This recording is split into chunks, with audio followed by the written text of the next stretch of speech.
اعوذ باللہ من الشیطان الرجیم بسم اللہ الرحمن الرحیم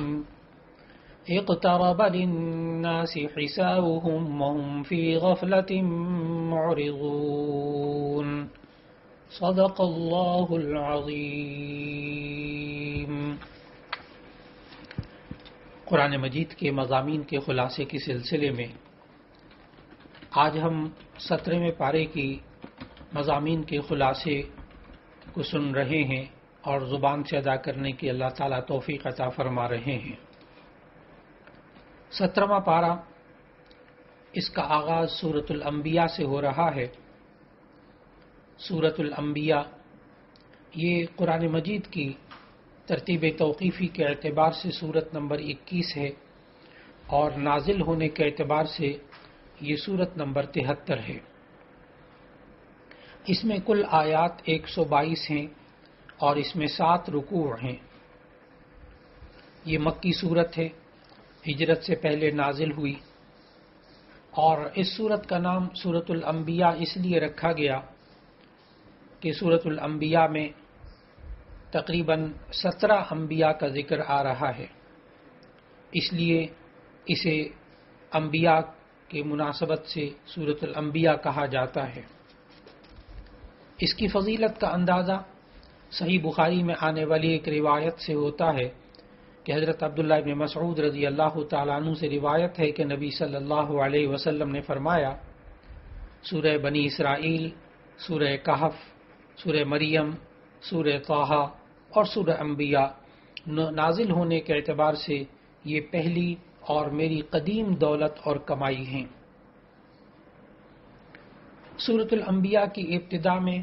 اللہ تعالیٰ نے اس دنیا کے زوال کی تصویر کشی فرمائی اور بتایا کہ قیامت کا واقع ہونا اور حساب کا وقت بہت قریب آ گیا ہے، لیکن لوگ اس دن کے بارے میں غفلت میں پڑے ہوئے ہیں، نہ اس کی تیاری کرتے ہیں، نہ اس کے لیے اعمال کرتے ہیں، بلکہ وہ انسان جو قرآن کو نہیں مانتے، ان کے سامنے جب بھی کوئی نئی آیت آتی ہے تو اس کا مذاق اڑاتے ہیں اور اسے جھٹلا دیتے ہیں۔ وہ جانتے ہی نہیں ہیں کہ اس عظمت والے کلام کو کس سنجیدگی، وقار اور عاجزی کے ساتھ اور ادب کے ساتھ سننا چاہیے اور اس پر عمل کرنا چاہیے۔ اللہ تعالیٰ نے ہمیں ان آیات میں بتایا کہ مشرکین آپس میں رسول اللہ صلی اللہ علیہ وسلم کے بارے میں یہ کہتے تھے کہ یہ جو شخص رسالت کا دعوے دار ہے یہ رسول نہیں ہے، بلکہ تمہارے جیسا ایک انسان ہے، اور یہ دوسرے انبیاء جیسے مادی معجزات بھی پیش نہیں کر رہے۔ قرآن مجید کی ان آیات میں اللہ تعالیٰ نے جواب دیا کہ جتنے بھی انبیاء پہلے آئے سب کے سب انسان تھے، وہ بھی کھاتے پیتے تھے، دوسرے انسانی تمام تقاضے پورے کرتے تھے، کوئی ایک بھی ایسا نبی نہیں تھا جو کہ بشری تقاضوں سے پاک ہو۔ اور پھر معجزات کے بارے میں اللہ تعالیٰ نے ہمیں سمجھایا کہ جہاں تک معجزات کا تعلق ہے تو قرآن سے بڑا معجزہ کون سا ہو سکتا ہے، اور اس کا سب سے بڑا معجزہ تو یہ ہے کہ قرآن کے آئینے میں مختلف عقائد، خیالات اور مختلف اخلاق و اعمال رکھنے والے لوگ اپنا چہرہ دیکھ سکتے ہیں۔ اس قرآن میں ہر قوم اور ہر شخص کا تذکرہ موجود ہے۔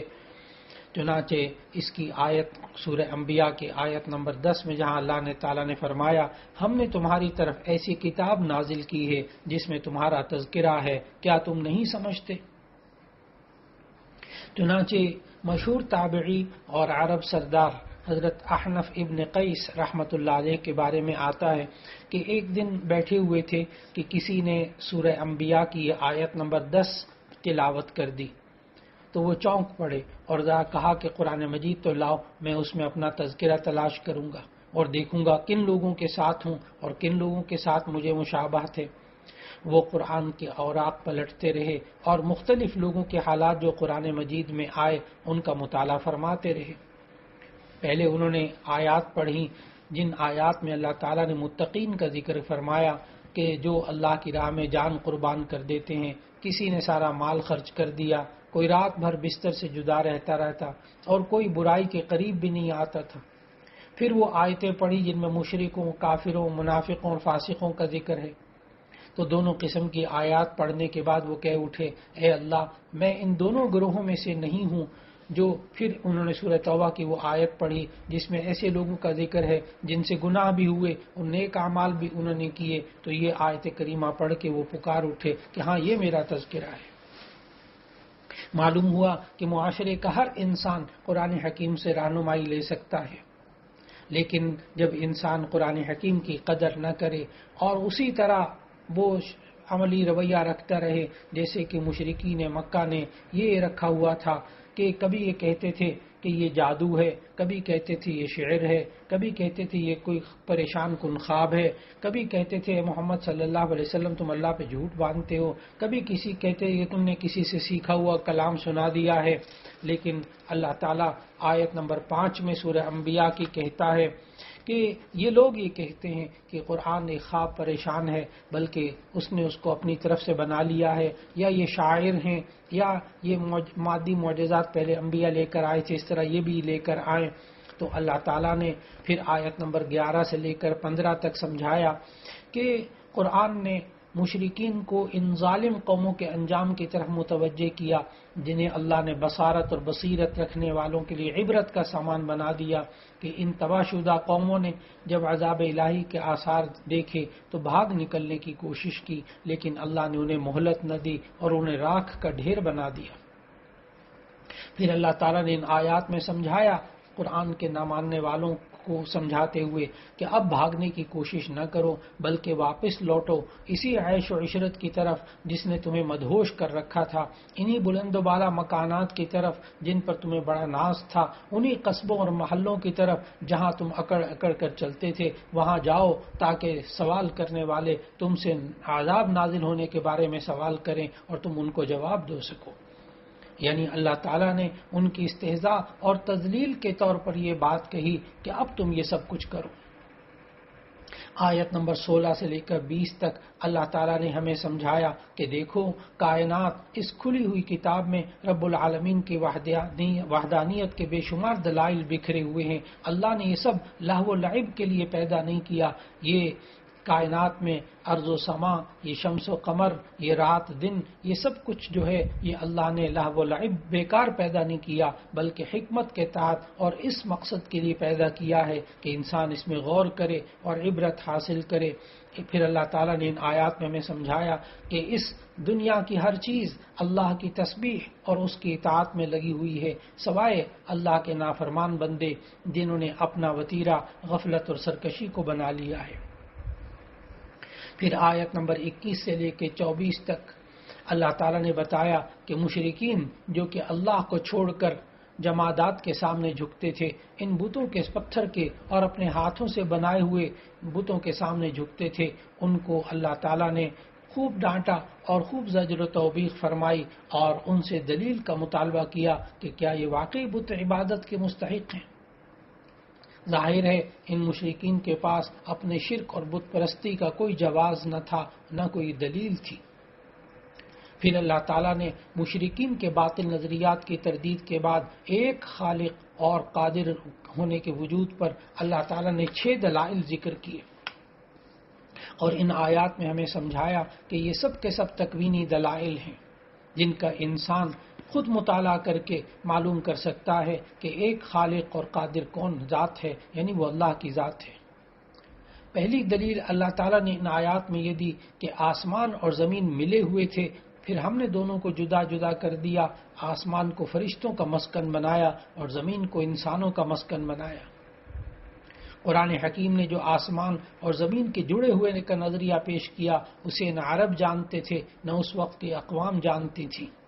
لیکن ابھی چند سو سال پہلے جب ہم اسٹرانومی اور جو ہے زمین کے ماہر اور ارضیات اور فلکیات کے ماہر جب اس نتیجے تک پہنچے کہ یہ سب کائنات میں زمین اور چاند وغیرہ سب آپس میں ملے ہوئے تھے، پھر اس کے بعد یہ دونوں جدا جدا ہوئے یہ سب چیزیں۔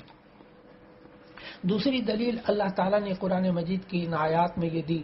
کہ ہم نے ہر جاندار چیز کو پانی سے بنایا ہے، یہ ایک عظیم انکشاف تھا جو آج بھی نبی صلی اللہ علیہ وسلم کا ایک معجزہ ہے کہ آج تمام کی تمام سائنس یہ بتاتی ہے کہ زندہ اشیاء کے وجود میں پانی کو بنیادی عنصر کی اہمیت حاصل ہے.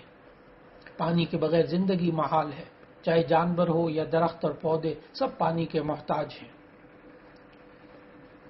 اسی طرح تیسری دلیل اللہ تعالیٰ نے ان آیات میں دی پہاڑوں کے سلسلے میں کہ ہم نے زمین پر پہاڑ بنائے تاکہ لوگوں کے بوجھ سے زمین ہلنے نہ لگے. اگر یہ پہاڑ نہ ہوتے تو زمین مسلسل زلزلوں اور اضطرابات کی زد میں رہتی اور زمین کی تہ میں جو آگ بھڑک رہی ہے اس سے حفاظت نہیں ہو سکتی تھی. آج بھی دنیا میں جہاں کہیں آتش فشاں پہاڑ پائے جاتے ہیں جن کے ذریعے گویا زمین کبھی کبھی سانس لیتی ہے اور اس میں بھڑکنے والی آگ باہر دکھائی دیتی ہے. اگر زمین کی تہ اتنی سخت نہ ہوتی, اس پر پہاڑوں کا بوجھ اللہ نے رکھا نہ ہوتا, تو یہ آگ, یہ آتش فشاں پہاڑ آج یہ انسان کو زندہ رہنے نہ دیتے. پھر چوتھی دلیل اللہ تعالیٰ نے ان آیات میں بتائی کہ ہم نے زمین میں کشادہ راستے بنائے ہیں تاکہ لوگ ان پر چلیں اور پھر پہاڑی سلسلوں کو دیکھیں جو کہاں سے کہاں چلتے ہیں, اور اللہ تعالیٰ نے یہ اپنی قدرت انسانوں کے سامنے رکھ دی. پھر پانچویں دلیل ان آیات میں اللہ تعالیٰ نے یہ دی کہ ہم نے آسمان کو محفوظ چھت بنایا. اس چھت میں لاکھوں ستارے, سورج اور چاند جو اپنے اپنے مدار میں انتہائی تیز رفتاری سے گھوم رہے ہیں, نہ ان یہ آپس میں ٹکراتے ہیں نہ اپنے مدار میں سے ہلتے ہیں. آخر اللہ تعالیٰ نے ان آیات میں ہمیں سمجھایا اور مشرکین کے سامنے یہ رکھا کہ ایک ستارہ بھی اللہ کے نظام کے سے ہٹ کر نہیں چلتا. کون ہے جو اس سارے نظام کو سنبھالے ہوئے ہے اور ایک مخصوص رفتار سے وہ ان کو چلا رہا ہے. اور چھٹی بات یہ بتائی تکوینی دلائل میں سے کہ یہ رات اور دن, یہ سورج اور چاند اللہ تعالیٰ نے ان سب کو بنایا. آیت نمبر 30 سے 33 تک اللہ تعالیٰ نے سمجھایا کہ یہ سب کے سب آسمان میں تیر رہے ہیں جیسے مچھلی پانی میں تیرتی ہے. انہیں یہ کے بعد دیگرے ایک دوسرے کے پیچھے آنے میں کوئی مشکل پیش نہیں آتی. یہ کبھی رکتے بھی نہیں ہیں, مسلسل چلتے رہتے ہیں. آخرکار ان کو چلانے والا کون ہے؟ اللہ تعالیٰ نے یہ دلائل دے کر انسان کو سکھایا کہ انسان کو ان چیزوں کے اندر غور و فکر کرنا چاہیے تاکہ انسان اللہ کی قدرت پر ایمان لے آئے اور اس طرح شرک سے بچ جائے اور یہ دنیا کی جو چیزیں ہیں ان کو خدا نہ سمجھے. پھر اس کے بعد اللہ تعالیٰ نے 17 انبیاء علیہ السلام کے قصوں کو سورہ انبیاء کے اندر ذکر کیا. حضرت موسیٰ علیہ السلام, حضرت ہارون علیہ السلام, حضرت ابراہیم علیہ السلام, حضرت لوط, حضرت اسحاق, حضرت یعقوب, حضرت نوح, حضرت داود, حضرت سلیمان, حضرت ایوب, حضرت اسماعیل, حضرت ادریس,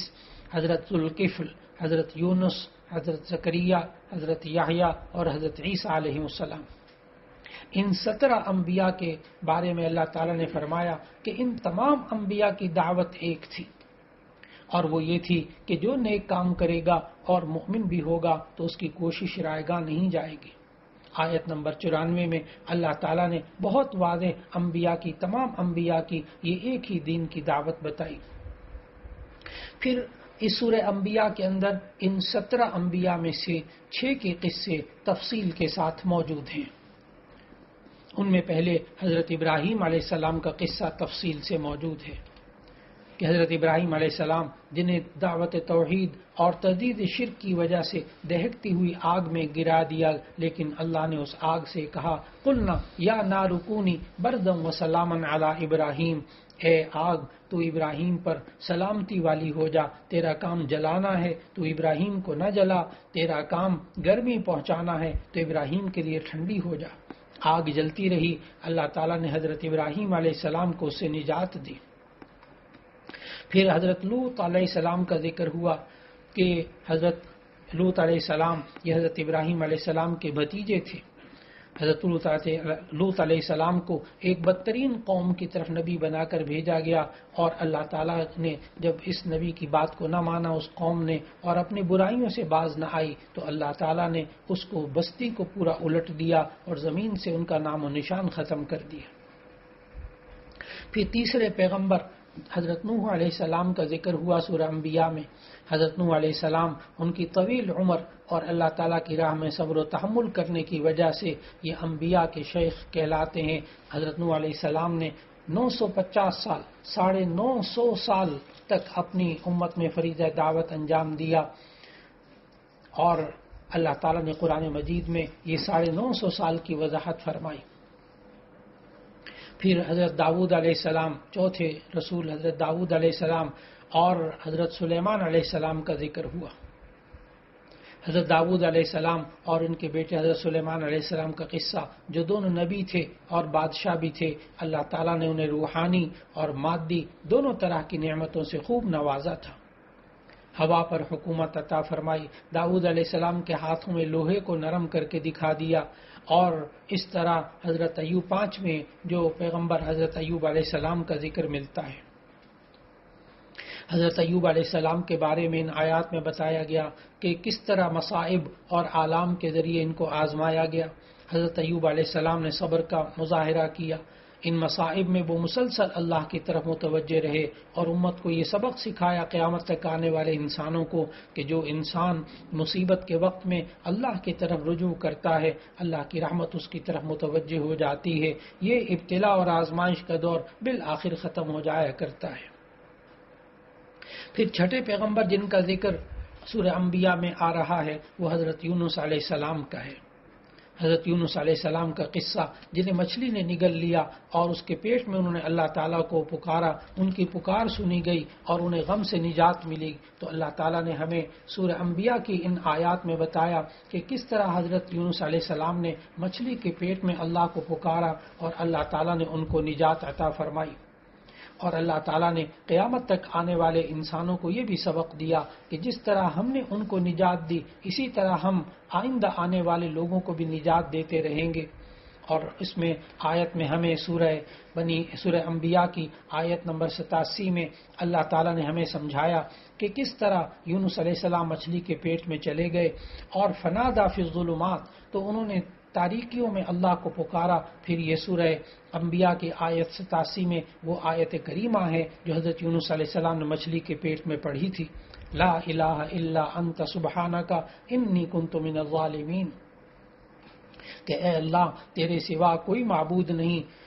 اور تو تیری ذات تمام عیبوں سے پاک ہے، بے شک میں ہی ظلم کرنے والوں میں سے تھا.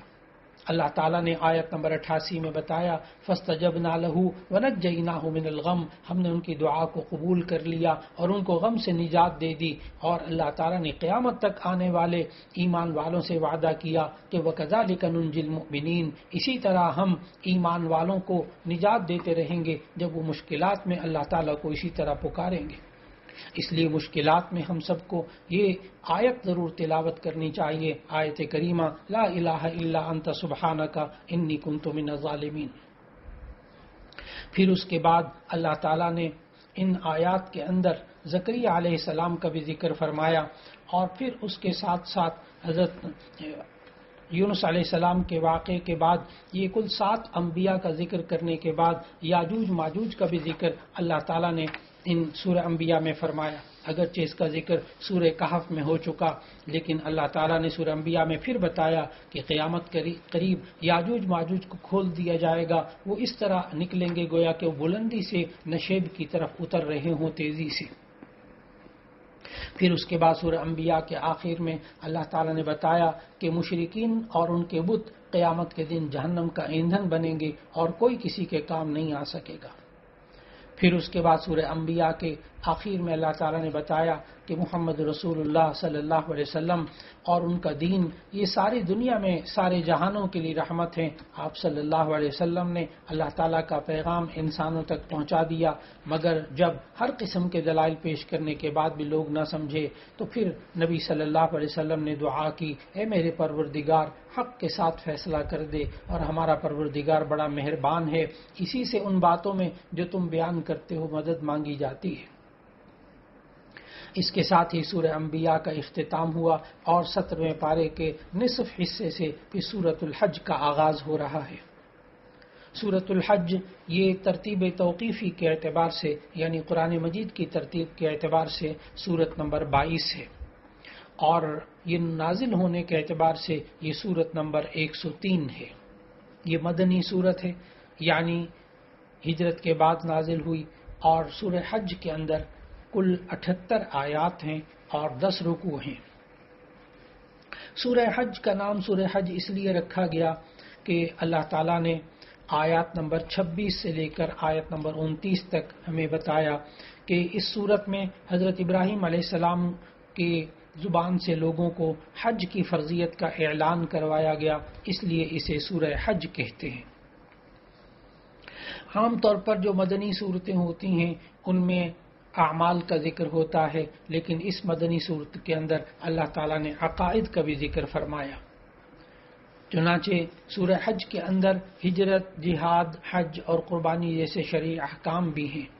لیکن اس سورہ حج میں عقیدہ توحید اور دوبارہ جی اٹھنا اور جزا اور سزا، جنت اور جہنم اور قیامت کے مناظر اور اس کی ہولناکیوں کا بھی بیان ہوا. سورہ حج کی ابتدا جب ہو رہی ہے تو اس کی ابتدا میں اللہ تعالیٰ نے قیامت کے مناظر کا ذکر کیا کہ اے لوگو اپنے رب سے ڈرو، بے شک قیامت کا زلزلہ بڑا حادثہ ہے. تم اس دن کو دیکھو کہ دودھ پلانے والی ہر عورت اپنے بچے کو بھول جائے گی اور ہر حمل والی کا حمل گر جائے گا، اور لوگ تم کو مدہوش نظر آئیں گے، حالانکہ وہ مدہوش نہیں ہوں گے، لیکن اللہ کا عذاب بڑا سخت ہے. پھر اس کے بعد کی آیات میں اللہ تعالیٰ نے قیامت کا ذکر کرنے کے بعد دوبارہ جی اٹھنے کے بارے میں ذکر کیا کہ اللہ دوبارہ انسانوں کو زندہ کرے گا، اور دوبارہ زندہ کرنے پر جو مشرکین کے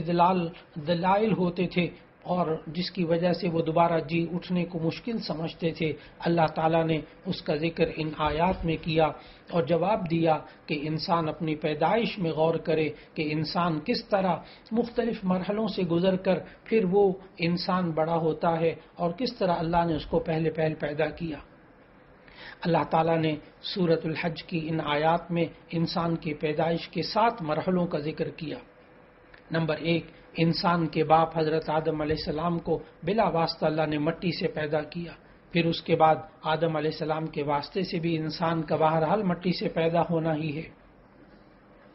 دوسری بات، اللہ تعالیٰ نے دوسرا مرحلہ انسان کی پیدائش کا یہ بتایا کہ ہر انسان منی کے ایک نطفے سے پیدا ہوتا ہے، اور منی خون سے پیدا ہوتی ہے، خون غذا سے اور غذا مٹی سے پیدا ہوتی ہے. پھر بتایا کہ تیسرے مرحلے میں یہ خون کا لوتھڑا بنتا ہے، اور چوتھے مرحلے میں یہ گوشت کا ایک ٹکڑا بنتا ہے جس کی بناوٹ کامل بھی ہوتی ہے اور نامکمل بھی ہوتی ہے. پھر بتایا اللہ تعالیٰ نے 5ویں مرحلے میں جو بچہ پیدا ہوتا ہے حواس کے اعتبار سے، اپنی قوت کے اعتبار سے کتنا کمزور ہوتا ہے، لیکن 6 مرحلے میں اللہ نے بتایا کہ پھر وہ جوان ہو جاتا ہے، عقل اور قوت کے کمال کو پہنچتا ہے. پھر 7ویں مرحلے میں اللہ نے بتایا یا تو انسان جوانی میں انتقال کر جاتا ہے، یا اتنا بوڑھا ہو جاتا ہے کہ جو کچھ اس نے باتیں سیکھی ہوتی ہیں، جانی ہوتی ہیں، اس کی یادداشت بھی چلی جاتی ہے. اللہ تعالیٰ نے انسان سے سوال کیا کہ یہ انسان کیا خود ان مراحل سے گزرتا ہے؟ وہ کیسے کہہ سکتا ہے کہ اللہ دوبارہ پیدا کرنے پر قادر نہیں؟ انسان یہ ایک چھوٹے سے ذرے سے پیدا ہوا، اور پھر اس کے بعد یہ ذرات اس کے چند فٹ کی قبر میں بکھر جائیں تو اللہ کیا دوبارہ نہیں زندہ کر سکتا؟ اللہ تعالیٰ نے آیت نمبر 8 سے لے کے 10 تک میں بتایا کہ دیکھو مردہ زمین پر اللہ بارش برساتا ہے تو اس میں بھی زندگی جاگ اٹھتی ہے اور طرح طرح کی چیزیں اگنے لگتی ہیں. جو رب مردہ زمین کو زندہ کر سکتا ہے وہ مردہ انسانوں کو بھی زندہ کر سکتا ہے. پھر سورہ حج کی آیت نمبر 11 میں بتایا کچھ لوگ ایسے ہیں جو مذبذب رہتے ہیں، انہیں یقین نہیں ہوتا، وہ شک میں رہتے ہیں. اگر انہیں کچھ دنیاوی فائدے حاصل ہو جاتے ہیں تو عبادت میں لگے رہتے ہیں اور دین پر جمے رہتے ہیں، اور اگر فائدے کے بجائے آزمائش کا سامنا کرنا پڑ جائے تو منہ پھیر کر چلے جاتے ہیں. پھر اللہ تعالیٰ نے مختلف مذاہب کے لوگوں کا ذکر کیا اور ان کو چند گروہوں میں تقسیم کر دیا. ایک مسلمانوں کا ذکر ہوا کہ مسلمان وہ ہیں جو رسول اللہ صلی اللہ علیہ وسلم کی اتباع کرتے ہیں اور قرآن پر ایمان رکھتے ہیں. پھر یہودیوں کا ذکر کیا کہ یہودی حضرت موسیٰ علیہ السلام کے امتی اور اصحاب تورات کہلاتے ہیں. پھر عیسائی و نصارہ کا ذکر کیا کہ عیسائی حضرت عیسیٰ علیہ السلام کے امتی اور انجیل کو ماننے والے کہلاتے ہیں۔ پھر صابئین کا ذکر کیا۔ صابی یہ وہ فرقہ تھا جو حضرت ابراہیم علیہ السلام کے زمانے میں تھا۔ یہ ستاروں کی عبادت کرتے تھے، اللہ کو تو ایک مانتے تھے لیکن ستاروں کی عبادت کرتے تھے۔ پھر پانچواں جو فرقہ ذکر کیا اللہ تعالیٰ نے وہ مجوسیوں کا۔ مجوسی یہ کسی آسمانی مذہب کے پیروکار نہیں تھے، یہ سورج اور چاند اور آگ کی پرستش کرتے تھے۔ پھر چھٹا فرقہ اللہ نے مشرکین کا ذکر کیا یہاں کہ مشرکین وہ جو بتوں کی پرستش کرتے تھے۔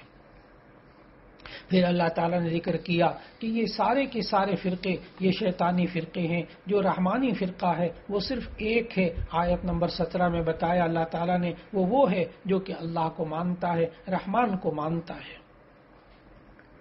پھر اس کے بعد اللہ تعالیٰ نے حج کے اعلان کا ذکر کیا کہ حضرت ابراہیم علیہ السلام نے اللہ تعالیٰ کے حکم سے، آیت نمبر 30 کے اندر تفصیل موجود کہ اللہ تعالیٰ نے حضرت ابراہیم علیہ السلام کو حکم دیا کہ بیت اللہ کی تعمیر کریں، اور اس کے بعد جبل ابی قبیس پر کھڑے ہو کر حج کا اعلان کیا کہ اللہ تعالیٰ نے اپنی قدرت کاملہ سے یہ اعلان ارض و سما میں رہنے والوں تک پہنچایا اور ہر کسی نے سن لیا۔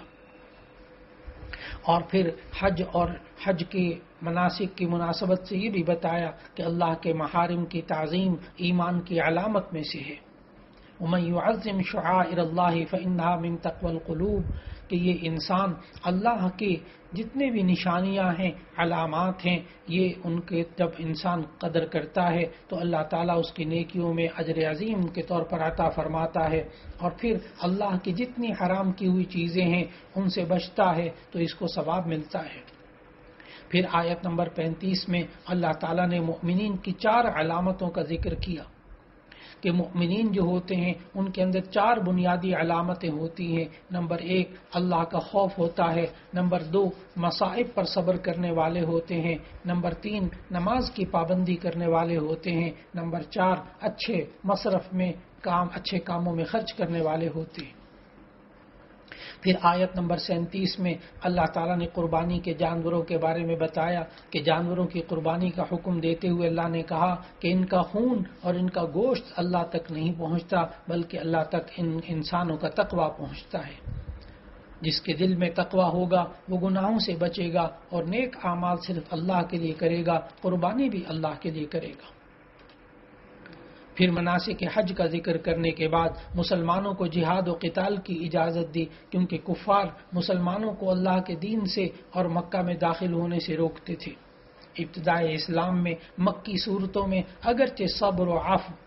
و درگزر کی تلقین کی جاتی رہی، لیکن جب مدینہ میں مسلمانوں کے قدم جم گئے اور ان کی طرف سے تحمل و برداشت کے رویے کے باوجود مشرکین کی شرارتوں کا سلسلہ جاری رہا تو اللہ تعالیٰ نے سورہ حج کی آیت نمبر 39 میں قتال کی اجازت دے دی۔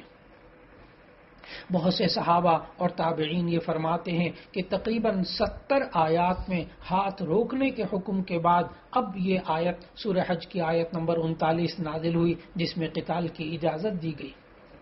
یہ جہاد کا اللہ تعالیٰ نے جب حکم دیا اور اجازت دی تو پھر ایسی صورت میں یہ ذہن میں رکھنا چاہیے کہ اگر اللہ جہاد کی اجازت نہ دیتا تو پھر دشمن خود سر ہو جاتے اور کافر مومنوں پر چھا جاتے، لیکن اللہ تعالیٰ نے جہاد کو یہ امت مسلمہ کے ذمے ایک لازم اور فرض قرار دیا ان حالات میں۔